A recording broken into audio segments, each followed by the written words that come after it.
ዋው ዋው ዋው ዋው! አብርሽዬና ሩትዬ ትላንትና እንግዲህ እንደታረቁ ሁላችን እናውቃለን። ደግሞ ሩትዬ ቤት ሄዶ ፋ ብትን ብሎ ቡናውን ጠጥቶ እንግዲህ እረፍትም አድርጎ ጫማውን እዛ አሳርፎ ዘና ብሎ ሌሌንም አጫውቶ እንደው ደስ የሚል ነገር እያደረጉ እየተጫወቱ የድሮ ወጋ ወጋ እየተተራረጉ እየተቀላለዱ እንግዲህ ጨዋታቸውን ቀጥሎ አብርሽም በጣም ደስ የሚል ሁኔታ ላይ አሳልፏል። በእውነት ደስ የሚል ነው። በቃ የእናንተ ጥረት ደግሞ አብርሽና ሩታ አንድ እንዲሆኑ እንድታረቁ ወደፊት ሰው ከታረቀ መልካም ነገር ነው እየፈለቀ የሚመጣው። ከእርቅ በኋላ ነው ሁሉ ነገሮች የሚመጡት። ከእርቅ በኋላ ነው ሁሉ ነገሮች የሚፈልቁት።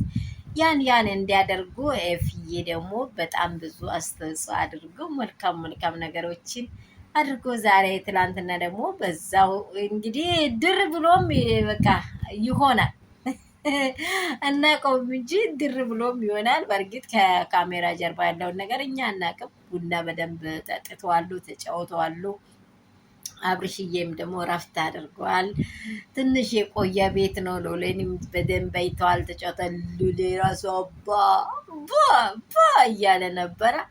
በዛ ፍንድቅ ድቅ እያለ ልጁንም አይቶ በጣም በሌሎች ሰፈር ደግሞ ጭስ እየጫሰ ነው የዋለው። የሚገርማችሁ ነገር በቃ በጣም የትኩስ ድምፆች ይሰሙ ነበረ።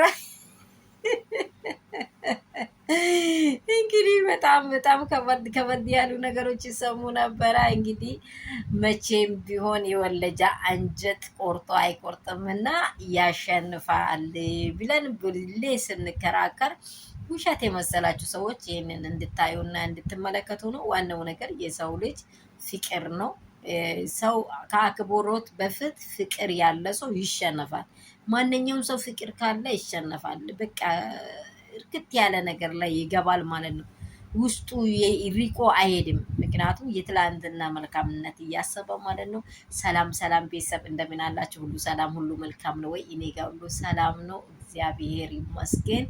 ሙስሊም እህቶቻችን፣ ወንድሞቻችን፣ አባት እናቶቻችን እንኳን አረፋ በዓልን እንኳን ደረሳችሁ። ዛሬ ደግሞ በዓል ነው። ፋብትን እያላችሁ ነው። እኛ መዳም ቅመሞች ደግሞ እንደዚህ ሆነን እንቅልፍ አይናችንን እየዞረ አለን። እንግዲህ በቃ በዓሉ በሰላም ስለሆነ እግዚአብሔርን እናመሰግናለን። በሀገር ውስጥ ያላችሁ ከሀገር ውጭ ያላችሁ የእናንተን ሰላም በእያንዳንዱ ስፍራ ተመኟችሁ። ኢትዮጵያውያን ኤርትራውያን ሰላም እና ጸጋ በምድራችሁ ላይ ይብዛ።